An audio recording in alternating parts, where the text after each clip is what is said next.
What's up, y'all? It's your girl Sakina, and I'm back with another review. This is my review for The Real Housewives of Salt Lake City. This is season 6, episode 14. Y'all see the fro is back? Yes! I feel great. I feel like the tail end of my silk press, really within like week 2 of my silk press, I was honestly over it. The luster was lacking and I just wasn't feeling it. And I haven't seen my hair, my curls, shall I say, since the first week of August. So to have the curls back in full effect, I love it. I got my nails done last week because I went to a Christmas soiree. And your girl was looking good. Body was tea. The girls were sitting up right, you know. I haven't been to a formal event in like, I don't even know how long. So doing that was really fun. But anyway, yeah, I feel good. And prior to that, I really didn't want to get on camera because I just didn't feel my best. Again, I was tired. My hair wasn't done. All of that. I just was just like, you know what? Forget it. So here we are. The girls are back, and I'm actually reporting live from my desk. And that's because I want to go grocery shopping after this. And my brother is calling, so hold on. Okay, anyway, yes. So I'm filming from my desk today. So if you hear an echo or anything, it's because, you know, I'm in higher ceiling areas and things. But anyway, let's go ahead and get into this review. So it's Mother's Day, and all of the ladies, of course, are in Greece. We see that there's the friend commandments posted up on the wall, and we see that Bronwyn is the one who brought it. So it has all the ladies' pictures on it, and any mark that it has, it means that that particular lady has broken said code. Y'all, did y'all believe the taxes that number works? Hold on.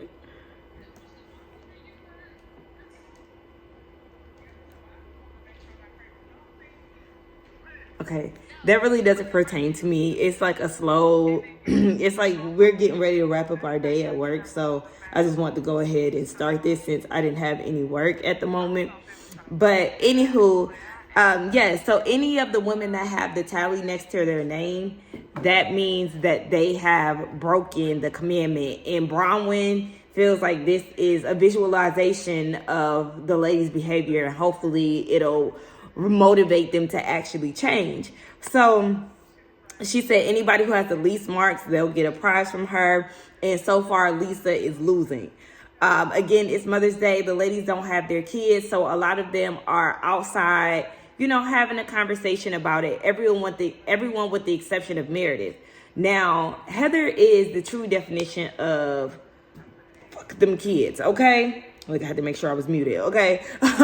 She's the true definition of fuck them kids because she is so excited to be in Greece and not around her kids at this time, like relaxation and everything.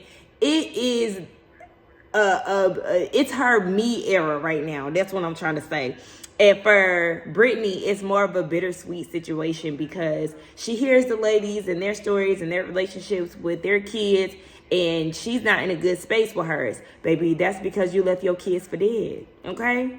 That's on you. I mean, you don't have anybody else to blame but yourself. But it seems like, you know, there's some progression being made between her and her daughter. So, hey. Okay. So, speaking of Meredith, yes, they realized that Meredith is the only one that's not outside. So they start talking about her. And Heather is like, in her confessional, she feels like Meredith failed to acknowledge Heather's experience. I'm like, what are you talking about? Did you get attacked on the plane? No, you might have got a bit of cussing out, but you didn't have the same experience that Brittany had. So I'm going to need her to fall out of this victimhood that she's leaning into. And so she has no idea where they go from here. She really just wants Meredith to take some type of ownership and put her pride to the side. I said, well, she tried to put her pride to the side.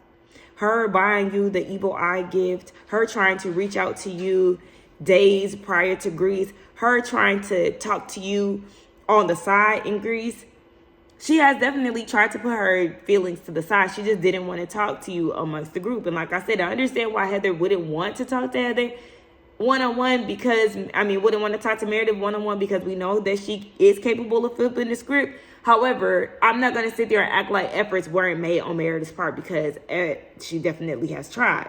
So we see that Mary goes to talk to Meredith, and Meredith is like, I'm just tired of the blondes coming after me. And in her confessional, she's talking about, Whitney and Heather, they really showed their true character the way that they've treated me these few days, or a couple of weeks, shall I say. I said, what? She said she's sick of it and they're mean girls. Baby, you showed your ass on the plane and you showed your true character. So, I guess you could call it even because, girl, one thing about it, Meredith, you're not a victim in this situation. Like, everybody is trying to be a victim, and it's like the only person who should be at this point is Brittany. And Brittany has moved on, so everybody else should too. So anyway, she's upset with Whitney for making these allegations about her being a drunk and a pill popper and all these things. And she said it's false, it's damaging, and she's just tired of it. And Mary is like, well, you need to tell her that. Like, you need to tell her how you feel, and she actually needs to take ownership of how she's, hurt you or whatever the case may be. Child, we'll see. But again, everybody pointing the finger, everybody is a victim in some source, and we ain't trying to hear all that. So the ladies are on a Sprinter van because they're getting ready to go on their excursions or going to do some activities, whatever you want to call it. And they have to split up into groups. One group is going to a cooking class. The other is going donkey riding. Baby, listen, I don't want to ride no donkeys. But anyway, Heather, Whitney, and Meredith are paired together. They're paired together with somebody else. But it's strategically planned because Angie wants the ladies to come together, have a conversation, because it all depends on how the trip is going to go. Like, how they interact depends on how the trip is going to go. So Heather asks Meredith how she feels about it. Obviously, Meredith is not excited about it. And so that leads them into a conversation about where they are. And Meredith feels like ever since the plane incident, everybody has been treating her differently. They don't care what she has to say. Apparently, she's too educated and speaks too eloquently. And Heather was like, no, that's not the case. Like, I'm educated too. Like, girl, Meredith, do not try to play. You already know where you're going with this. It's not a matter of how eloquent you speak. It's how strategic you speak, because you are a lawyer and you don't want to admit fault when it came down to that Brittany thing. So you were very careful in the way that you spoke. But to Heather, she feels like you were dictating, very condescending. And yes, she mocked you because she really didn't rock with how Meredith was treating her. So in the midst of the conversation, Meredith gets a phone call from Brooks, who was wishing her a happy Mother's Day. So she picks up, she talks to him and all of that. And so in Heather's confessional, which she looks really good in, it's a new confessional look, production is like, Meredith picked up the phone while you were mid-conversation, like, how does that make you feel? And so she starts imitating Meredith, and it was funny. Like, her impression of Meredith is actually funny because we already know how Meredith words certain things and then tries to make it bigger than what it actually is. Yeah, but it was definitely rude to answer the phone. But at the same time, it is Mother's Day. You don't want to, ignore your kid's phone call. And it's international. What if she getting charged? I don't know. Like, I feel like, yeah, let her answer the phone. But she could have been like, hold on real quick. My son called it, and then picked up instead of just picking up with no warning. So after okay, well, we're going to address the situation. It's the next day, okay? My hair I think for me getting in the shower, I just put my bonnet on my head. I didn't necessarily put I didn't double layer it. And sometimes I do that. So that kind of just messed with the curls a little bit. But I'll revamp it probably on Sunday. But I'll put some curlers at the end of them, like for ones like this and stuff, because I'm going to Pilates tomorrow. And yeah. But anyway, that's why my hair looked like that. And plus, I took a nap. I just took a nap with my bonnet on, of course. But yeah, whatever. Anyway, Meredith starts to cry. She talking about she want to be with her family, baby. who was it? Brittany started rolling her eyes, and somebody else rolled their eyes too. Basically, they wasn't feeling the tears at all. Heather was rolling her eyes too. So at this point, Meredith is like, I just want to be with my family. Lisa like, bitch, please. I'd rather be out here in Greece, okay? And you know how Heather feels. She seconds that. We already know that is Miss fucking kids. Anyway, Heather said that she feels like she's raked over the coals when it comes down to Meredith, and her track record was thrown out the window, and Meredith never apologized to her, and she always talked her way out of situations. Again, like I said, Meredith is a lawyer, so of course she's going to be strategic with her wording. She's not going to admit anything. And so she just felt like now she's in trouble for not being okay. And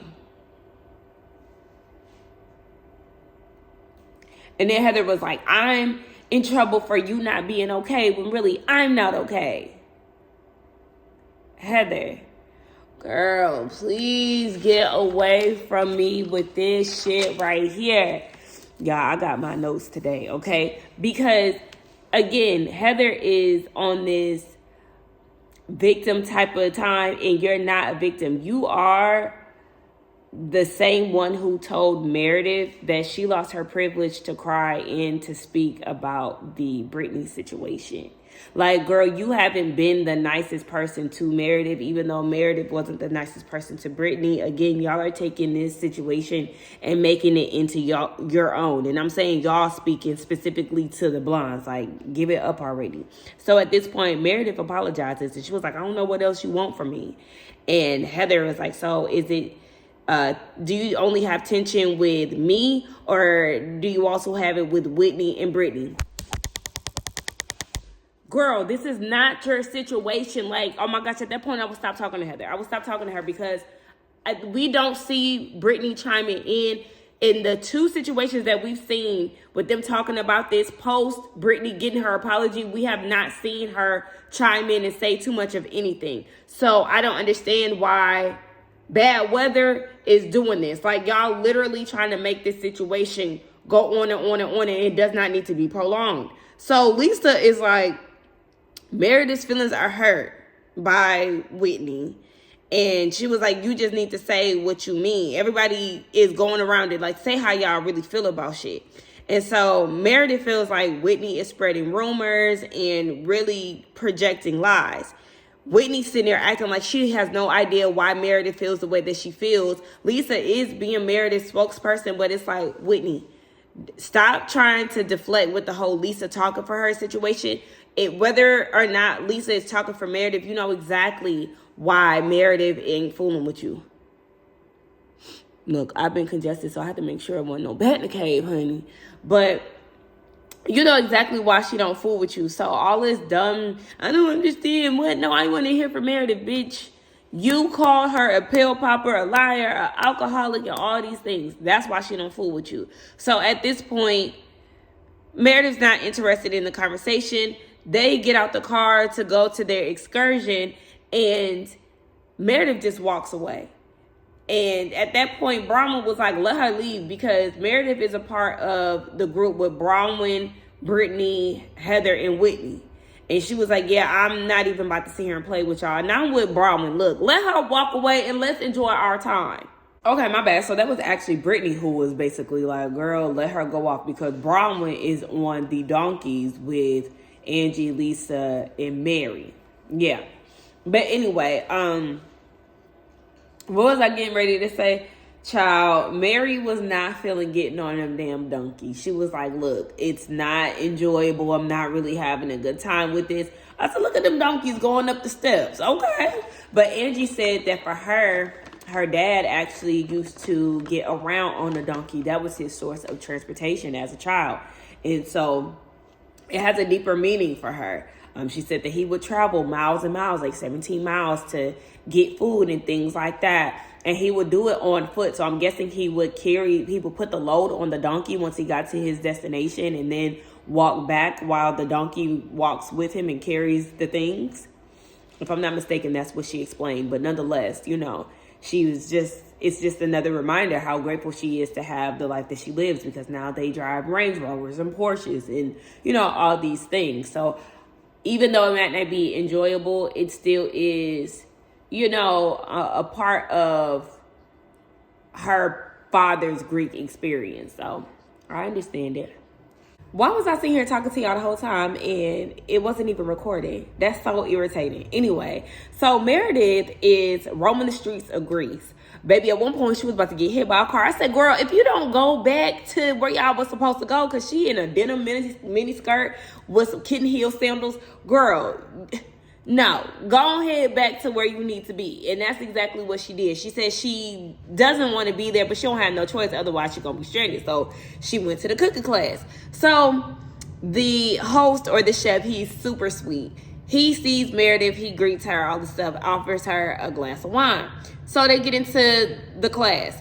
And is it me or did y'all feel like Heather was putting 20 on 10 when it came down to her experience? Like, oh my gosh, you guys, like, when somebody is going out of their way to prove that they're having a good time to either one, annoy somebody or, just to like annoy somebody and just like, they, oh my gosh, yes, like they're doing something to like get under their skin, just trying to act like they're having the most amazing time while the other person isn't. That's what Heather was doing. And the, chef realized that Meredith obviously wasn't having that much of a good time. So he checks in on her. Hey, how are you doing? Are you okay? And she was like, some of the girls just haven't been that kind. And it's Mother's Day. I miss my son. And, I won't be able to talk to him. It's sad. I don't know why, y'all. I bust out laughing like, girl, here you go with these white woman tears. I'm not about to sit here and play with you, because why did you just lie to that man like that? Trying to make it seem like you wasn't able to talk to Brooks when you actually did. So the man was like, girl, okay, that's sad and all, but here, drink you some wine. That'll make you feel better. He ain't trying to hear all of that shit, girl. Pull up. So Heather said something to Meredith. I can't remember what she said. But Meredith sitting there talking about Brooks is traveling and that was the only time I was going to be able to talk to him. Girl, please. If you knew that your son was traveling and that was the one moment that you was going to be able to talk to him on Mother's Day, then you should have took it. You actually took it. You're trying to make it seem like you missed his call or something, or they bullied you off the phone. Can't nobody bully me off a phone I pay for.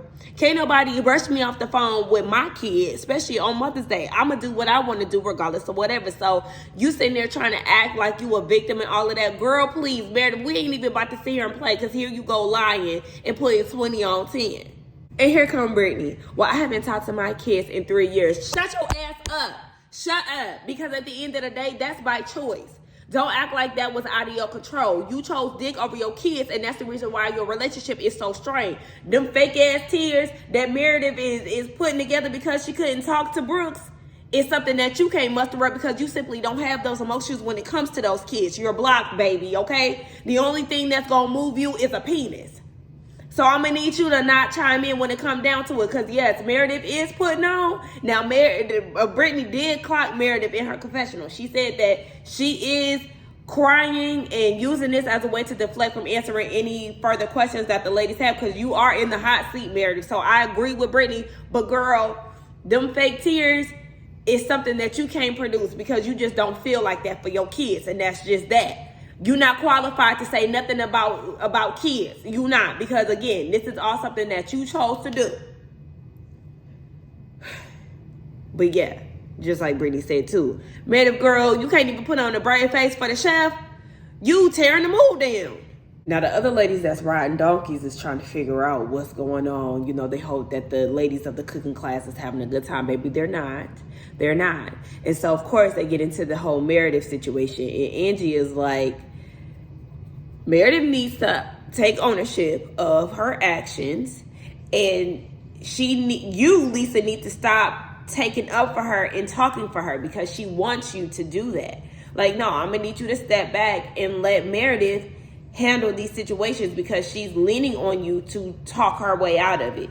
And Lisa in her confessional was like, I'm a real loyal friend. I would never do that. Girl, you would never do that, because And then she's also telling the ladies that she's a loyal friend and she's been a good friend to Meredith. Meredith has been a good friend to her. Girl, I don't know who you trying to convince, but again, we all remember.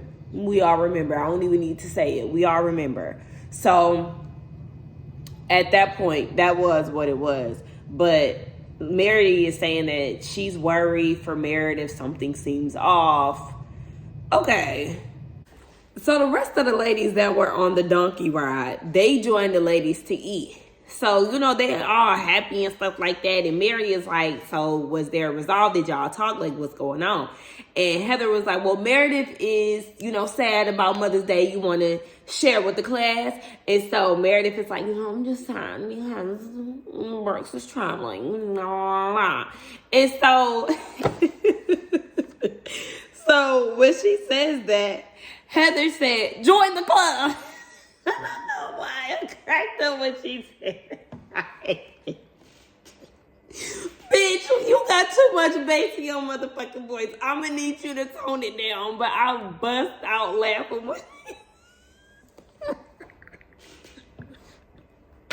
when Heather said that. Join the club, bitch. And so Heather said, you're upset about all of it. And even Lisa was like, yeah, I feel like this has nothing to do with Mother's Day and more so where we are friendship wise. And so then Heather chimes in and she was like, you can't use that because we all knew that we were going to be traveling on Mother's Day. Why the fuck Heather keep putting this bass in her voice? Like, girl, calm the fuck down. But at the same time, it's hilarious. And even Bronwyn chimed in and was like, yeah, like, we all knew that it was going to be Mother's Day, girl. So you can't even use that. Y'all see people in the background, like, recording them and shit. But even your good sis, Lisa, is holding your feet to the fire and keeping it a buck. Because, yes, everybody can see past that whole Mother's Day, I'm emotional shit. Like, girl, at the end of the day, you feeling some type of way because you're just not getting along with the ladies and you're using your emotions as a way to get out of really facing the music. Lisa told them, let's go back to ground zero, baby. Whitney and Meredith, they feeling some type of way, like, let's get into it. So Whitney ends up apologizing for calling Meredith a pill-popping alcoholic. She said that's a slippery slope, and Meredith was like, all right. So they move forward. We'll see how long that lasts or whatever. But Whitney said in her confessional, you know, she's still concerned regardless of whatever. So they get in a Sprinter van on the way back to the resort, wherever they going. And they're talking about taking showers and stuff. A 10, 1, 2. A 1 is like, like a P, and 1, 2 is a combination, pee and poop. So they try to figure out what it is. They asking Meredith. Meredith sleep. She talking about, I'm sleep, but then answered the question. The girl, you not sleep then. And then, did y'all see when she answered the question, she did this? Y'all know what that means. Y'all know people who get doing this? What they jaw? That's that Bobby Brown jaw. I'm gonna leave it right there. So everybody is on good terms. They go around the pool. Meredith come out with this business casual swimsuit on. I said, oh my gosh. Baby had to say, girl, you missed the memo. We down at the pool. And then Meredith strips down to a matching set bikini. Girl, okay. So everybody is having a good time. Now, at this point, they all gathered around. They sharing stories. We learned that Bronwyn is a little lesbian. Okay, that explains why she's open to having an open marriage with Todd. Okay, she says that she's kissed girls. She's done other things with women. Okay, her and Whitney share a kiss. Moving on. They want to hear some stories about, you know, people's past and stuff. What's the craziest thing you've done? Meredith goes into this story about how her mom still doesn't know this to this day, but she had a crazy party with her siblings and they broke a dish. What in the Katie from Mean Girls African Vase hell is this? Meredith, that was so underwhelming. I said, please, go away from us with this. So they all get ready to go out. I said, when Angie said nightlife is calling, I said, Mary not going. Mary is not going to nobody club or lounge, wherever y'all going. And true enough, she did not go. So they all on the Sprinter and joking and stuff. It was funny when Heather was like, Whitney is a Greek Olympian, European Olympian named Svetlana, and this is her handler, aka her agent Meredith. I cracked her when she said that. Them motherfucking Blazers. So they get into a conversation about something, and then Brittany tells them that she trademarked high body count hair. And they all was looking like, huh? Like, Angie is the one who said it. And from what I heard, Angie isn't the one who came up with that word. I guess it's like a male podcaster term. Y'all, okay, so apparently I'm losing space on my phone. I'm recording from my actual phone. I usually record from my old phone, the XR. I miss the XR. I like the camera better. But yeah, so anyway, yeah, it's like a male podcaster term, and you know, they follow all these, you know, Republican, and I'm not shocked. So at that point I don't care. Like, they're white people. What do we expect? So moving on, Angie looks good, but she was like, I think that's a little embarrassing. Like, Brittany, you don't find that embarrassing? And they feel like Angie is like slick salty that Brittany beat her to the chase. And then Angie went into how Brittany's hair is too long for her age and it makes her want to cut her hair. Angie, what is you talking about? At the end of the day, you just a little salty, and that's okay. Like, you feel, you know, like she stole something that you could have, you know, done. And I understand that, but now you're trying to go for the lady unnecessarily, like.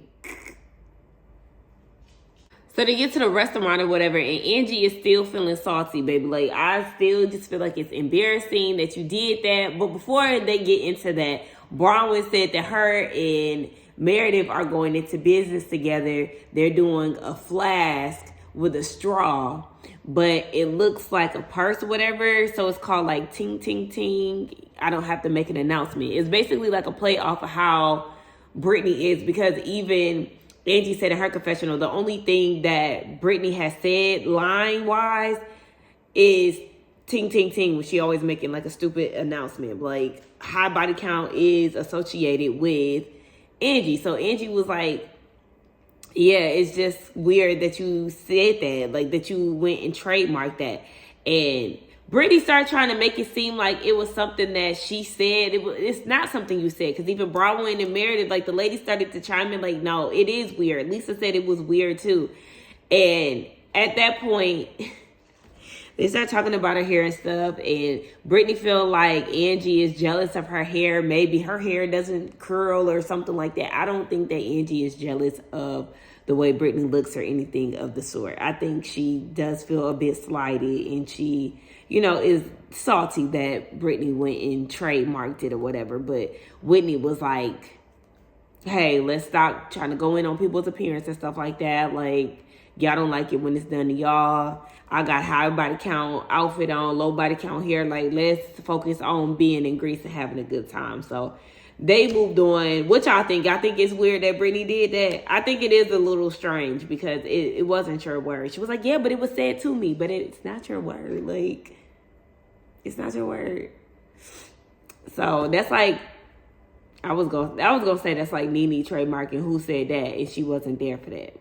She wasn't there for that. No, it's actually like Marlo trademarking who said that when she didn't say that. You know what I'm saying? I don't know. I'm sleepy. Fuck it. If it don't make sense, oh the hell well. Y'all know what I'm trying to say.